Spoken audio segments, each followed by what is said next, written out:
A man sits in a damp, stone-walled cell in Rome, listening to the iron-studded sandals of the Praetorian Guard pacing outside his door. He is not writing theology. He is entering a courtroom. The question of what exactly happened on a Friday afternoon outside the walls. He operates entirely on jurisdiction. He builds his cases on facts. He does not need to invent your moral failures. He does not need to fabricate your selfishness.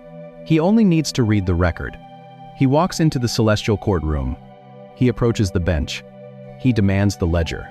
He reaches for your Cheirographon. He expects to find the ink dry. He expects to find the wax seal unbroken. He expects to present the undeniable, handwritten evidence of your guilt. He demands the extraction of your life. But the sponge has already fallen. The water has already washed the papyrus. The ink has bled into nothing. The prosecutor is left holding a blank piece of paper. But a blank piece of paper is a dangerous thing. You know exactly how this works. You hear the prosecutor's voice in your own head. It is the voice that wakes you at 2 in the morning. It lists your regrets. It plays the tape of your worst mistakes on an endless loop. It reminds you of the promise you shattered. It highlights the quiet damage you caused to people you love. It demands a settlement. This is how the accuser maintains control. He traps you in the relentless machinery of debt. You try to pay it off with good behavior. You try to balance the scales with exhausting religious performance. You serve. You give. You pray. You grind yourself into dust, trying to outwork the guilt. But the math never works. The scales never tip. The accuser relies on this. Of Jerusalem is the central question of the Christian faith. And the answer Paul gives to that question in Colossians changes how you read. He knows that as long as the legal document exists, he can always rewrite the charges. A washed parchment is just a fresh canvas for tomorrow's failures. The moment you stumble, the moment your anger flares, the moment your pride takes over, the accuser prepares his pen. He readies the black ink. He moves to write a brand new Cheirographon. But Paul reveals that the cosmic courtroom does not operate on loopholes. God knew that erasing the past was not a permanent solution. He knew the prosecuting attorney would simply return tomorrow with fresh accusations. The paper itself was a liability. So God took the physical document completely out of circulation. He permanently destroyed the legal jurisdiction of the accuser. And the way he did it required a heavy iron hammer, a Roman soldier, and a rough piece of wood. A Roman executioner steps forward on the hill of Golgotha. He holds a square iron spike. He positions it over the torn flesh of a wrist, resting against the rough grain of the vertical beam. He raises the heavy iron hammer. He swings. The sound of metal striking metal fractures the dry afternoon air. The spike bites deep into the wood. To the crowds standing in the dust, the Roman soldiers are simply securing a rebel to a tree. They are executing a man. Every single mistake of your past. Because we are all intimately familiar with the concept of a ledger, we all carry a mental record. But in the spiritual reality that Paul is watching unfold from his prison cell, God is doing something entirely different with that hammer. Paul writes the final, devastating phrase of Colossians 2:14. He says God took the washed, blank Cheirographon and removed it from the center of the courtroom completely. And the way he removed it was by nailing it to the cross. In the ancient Near East, when a debt was fully satisfied, or when a legal decree was officially revoked by a higher authority, a magistrate would take the parchment and drive a nail directly through the center of the text. They would hang it on a door frame or a public post. The puncture wound in the paper was the undeniable proof of its cancellation. It meant the document was permanently dead. It could never be used in a trial again. It could never be weaponized by a debt collector because the physical integrity of the paper itself had been violently terminated. The iron spike is not just securing a human body. It is executing a legal document. God takes the blank papyrus, the record of your failures, your hidden shame, the quiet betrayals you hope no one ever discovers, and he places it between the rough wood and the flesh of his own son. The hammer falls. The iron tears through the woven reeds of what we owe and what is owed to us. The sharp, burning memory of the moment we shattered a trust, The parchment is pinned to the cross, drenched in the blood of the one who owes absolutely nothing. The prosecuting attorney is silenced. He cannot write a new charge because the paper is shattered.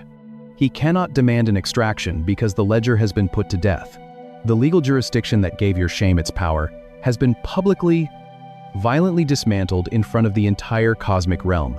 The cross is not a payment plan for your mistakes. It is the grave of your debt. The transaction is entirely finished. The paper cannot be repaired. The debt cannot be resurrected. And yet, if you observe the way most of us actually live our daily lives, something strange is happening. If the document is truly destroyed, if the accuser truly has an empty hand, then there is a haunting question we have to confront. Why do so many of us still wake up exhausted, trying to pay off a ledger that no longer exists? Medical science documents a brutal phenomenon called phantom limb syndrome. A surgeon amputates a shattered arm. The physical tissue is gone. The bone is removed. The nerve endings are severed. But weeks later, the patient wakes up in the dark. They feel their missing fingers clenching into a fist. They feel a burning, electrical pain in a wrist that no longer exists. The quiet, compounding shame of a habit we cannot break. The persistent voice whispering that we are ultimately a liability. The brain continues to send panic signals to a ghost. The body operates as if the severed limb is still attached. We do the exact same thing with our spiritual ledger. The paper is destroyed. The nail severed the jurisdiction. The accuser's hands are completely empty. But our spiritual nerve endings still remember the crushing weight of the debt. We wake up anxious. We grip the steering wheel until our knuckles turn white. We carry a tight, suffocating knot in our chest into every relationship. We construct an internal spreadsheet. We calculate how much we owe God today. We measure our morning temper against our afternoon charity. We try to keep the numbers in the black. We treat grace like a high-interest loan. We assume the cross just paused the collection process. We assume it just bought us time to get our act together. We work. We hustle. We apologize for our existence. We volunteer for everything. We try to outwork the quiet, lingering suspicion that God is still secretly disappointed. This is not spiritual maturity. It is a trauma response. The accuser does not need the physical Cheirographon if he can convince you it still exists in the filing cabinet. He operates a fraudulent collection agency.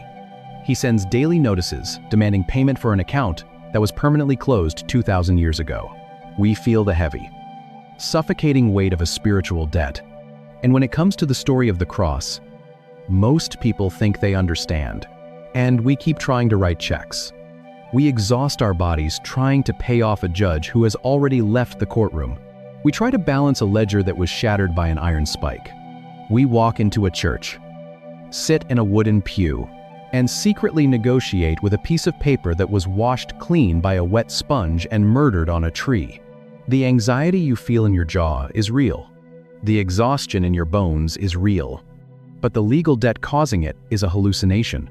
The prosecutor has zero legal standing. The jurisdiction is dead. But eventually, the phantom pain has to stop. Eventually, you have to stop making payments on a debt you do not owe. You have to look at the empty space, where the ledger used to be. And you have to decide how you are going to live in the aftermath of a shattered document. A debtor pressed a seal into hot wax and confessed a debt he could never survive. A moneylender locked the parchment in a chest and held a human life in a stranglehold. A cosmic accuser walked into the courtroom and demanded the extraction of our breath. A wet sponge swept across the dry papyrus, and the ink of our deepest failures bled into nothing. The mechanics of how God handles that debt. They assume it is a simple transaction. They think the debt was simply transferred, paid off. A Roman executioner raised a heavy iron hammer and drove a spike through the center of the wood. A handwritten document was pinned to the cross, and the legal jurisdiction of shame was permanently shattered. A prosecuting attorney stood before the bench and was left holding an entirely blank hand. Same wood, same nail, one canceled record. But maybe the part that stays with me most is the sponge. Not just that the document was destroyed, but that it was washed first. The ink of my own handwriting the selfish decisions, the sharp words, the quiet betrayals I signed my own name to, did not just get crossed out with a single black line so they could still be read. They were wiped away. The paper was returned to an innocent state before the hammer ever fell. If you are in a season where you wake up exhausted, trying to outwork a persistent feeling of guilt, Colossians chapter 2 is a place to stop running. You do not have to pay off a judge who has already left the room. You do not have to negotiate with a piece of paper that no longer exists. Your failures do not exist in a heavenly archive waiting to be weaponized against you. If this reached something in you, and neatly balanced in the heavenly accounting books. But Paul introduces a word that shatters that neat accounting. Subscribe. Leave a comment. Even one word helps. Share this with someone who is exhausted from trying to pay a spiritual debt they no longer owe. Pray for us as we keep digging into these texts. And may the God who refused to leave your confession in the hands of the accuser walk with you out of the courtroom and teach you how to breathe in the quiet freedom of a shattered ledger. The cross was not a payment center. It was a crime scene where a document was murdered. To feel the shockwave of what Paul is actually claiming, you cannot start at the hill of Golgotha. You have to start in the noisy, crowded, sun-baked marketplaces of the first century Roman Empire. He holds a reed pen. The parchment resting on his knee is rough against his skin. You have to understand how the ancient world actually functioned, and the specific piece of paper that held millions of lives in a stranglehold. In the ancient Mediterranean, the economy ran on a relentless system of personal credit. But it did not look like the sterile, digital spreadsheets we use today. It was visceral, it was physical, and it was violently enforced. If you walked through the forum of a first-century Roman city, amidst the smell of roasting meats and the sharp cries of merchants selling spices, you would find the moneylenders. They kept their records on rolled papyrus or wooden tablets coated in blackened wax. And these records were terrifying. In this world, bankruptcy was not a legal protection that allowed you to restructure your finances and start over. When a man borrowed grain to feed his family during a famine and his crops failed the following year, he did not simply declare insolvency. He sold his land.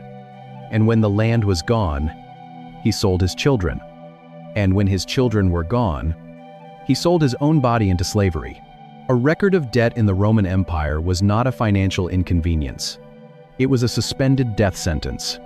Every transaction, every unpaid loan, every unfulfilled obligation was meticulously documented. Before the loan was finalized, the creditor would demand a very specific action. The borrower had to take the reed pen in their own hand. They had to write out the acknowledgement of the debt, or at the very least, press their own personal seal into the hot wax. The light from a single sputtering oil lamp casts long shadows over the iron chain, binding his right wrist to a Roman soldier. At the bottom of the document, this was a confession. It was undeniable proof, created by the debtor's own hand, that they agreed to the terms, and acknowledged their own absolute guilt if they failed to pay. The debtor lived every single day knowing that a piece of parchment, locked in a wooden chest, somewhere, held the power to strip them of their freedom, their family, and their future. They belonged to the one who held the paper. This is the psychological atmosphere breathing beneath the surface of the New Testament. When the writers of the epistles talk about humanity's relationship with God, they do not default to abstract philosophical concepts. They reach for the gritty, terrifying economic reality of their daily lives. They speak the language of the marketplace, the language of the slave block, and the language of the insurmountable ledger. They understood that humanity had racked up a moral and spiritual debt so vast, so deeply entrenched, that no amount of good behavior could ever pay down the principal. The parchment was filled with our failures. The ink was dry, and the debt collector was coming. But to understand how God responded to that ledger, we have to leave the marketplace and follow the sound of iron hitting wood outside the city gates.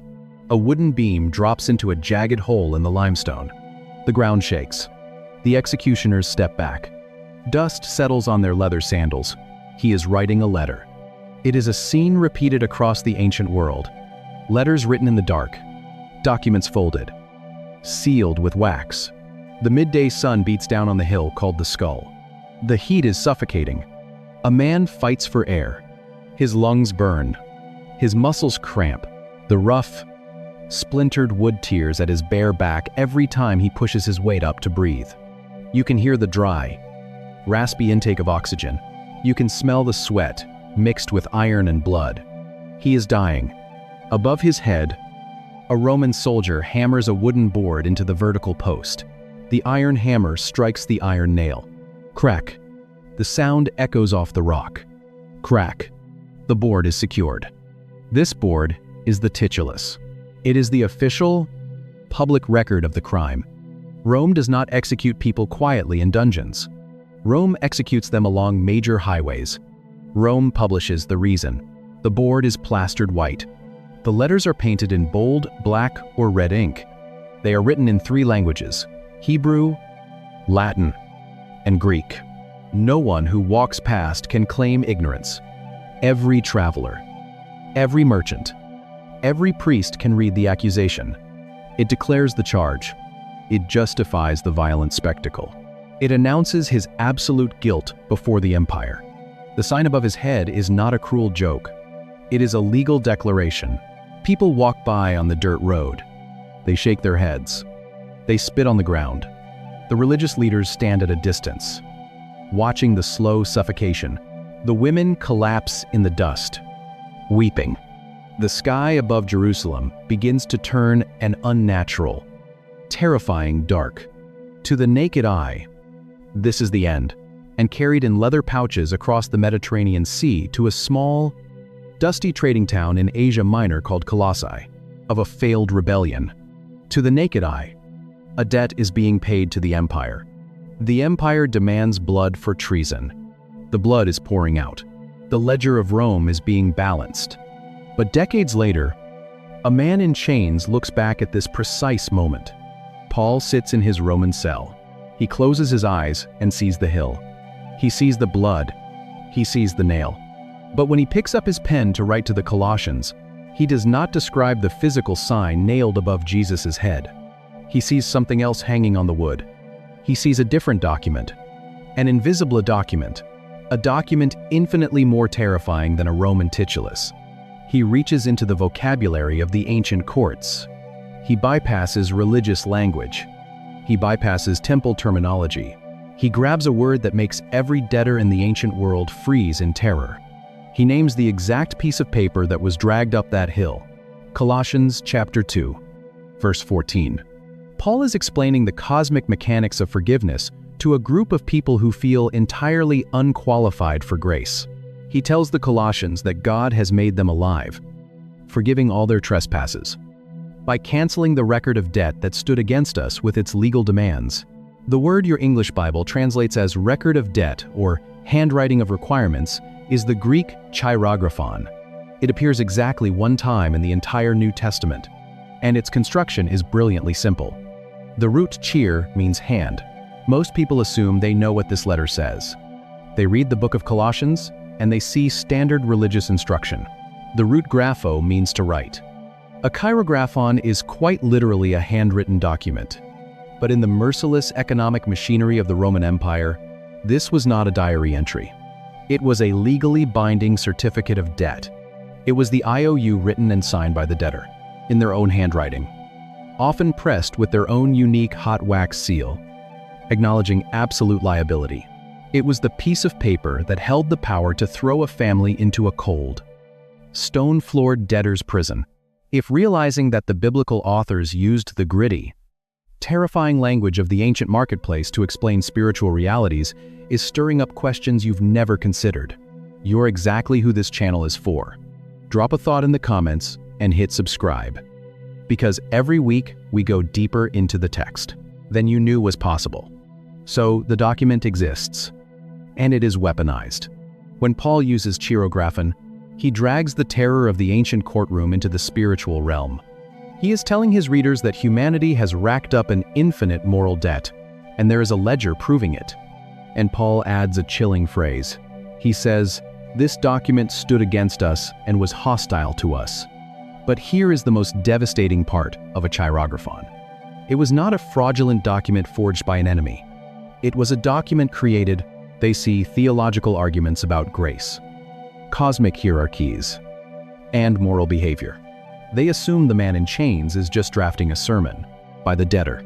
The guilt was undeniable because the signature matched. Every time you knew the right thing to do and chose the selfish route, every time you shattered a vow, every time you wounded someone in anger, you were holding the pen. The ink drying on the parchment was your own. The Cheirographon is not an arbitrary list of rules handed down by a distant judge. It is the confession you signed yourself. It is the undeniable, handwritten evidence of your own moral bankruptcy. And, according to the law of the empire and the justice of the cosmos, the debt must be paid. The document demands a bodily extraction, but Paul does not stop with the diagnosis. The detail that changes everything is what happens to the ink. A merchant reaches for a sea sponge. He dips it in a bowl of water. He presses the wet sponge against the dry papyrus. The black ink begins to bleed. It smudges. It runs. And then, with a heavy swipe of his hand, it vanishes. In the ancient world, ink did not contain acid. It did not bite into the fibers of the paper the way modern ink does.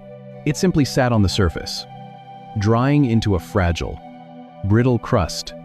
If a debt was paid, or a decree was overturned, for a church he has never actually visited. But if you look closer at the Greek text, if you zoom in on one highly unusual word, the creditor did not just draw a single black line through the text.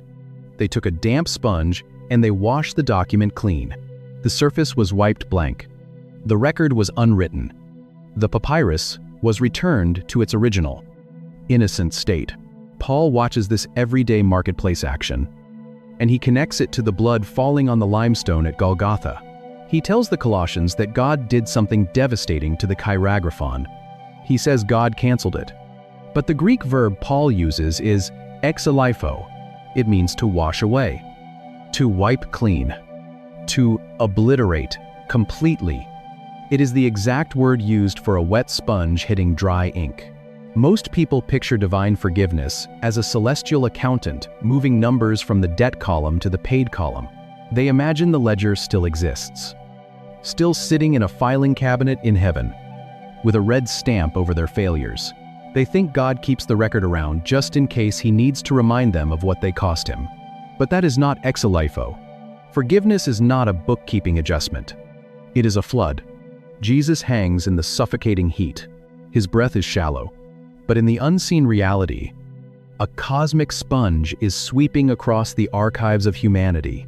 He chooses to write in the second chapter, a word that appears absolutely nowhere else in the entire New Testament. You realize something else is happening. The water hits the parchment. The ink of your confession begins to run. The record of every betrayal, every silent shame, every violently spoken word, it softens. It bleeds. It washes off the page entirely. Your failures do not remain on file. Your darkest moments are not preserved for future leverage. God does not keep your Cheirographon in a heavenly archive. He obliterates the ink. He wipes the fibers clean. He leaves absolutely nothing for the accuser to read. When the sponge finishes its work, the paper is blank. The evidence is destroyed. The signature you pressed into the wax is melted down to nothing. But erasing the ink is only the first step. Because an empty piece of parchment can always be written on again. Paul knows that as long as the paper itself survives, the accuser will try to forge a new debt. So God does something else, something violent. In the ancient Hebrew texts, the word Satan is not a personal name. It is a legal title.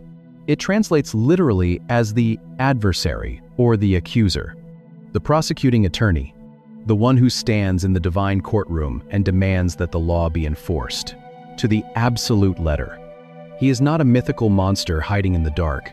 He is a legal prosecutor standing in the light.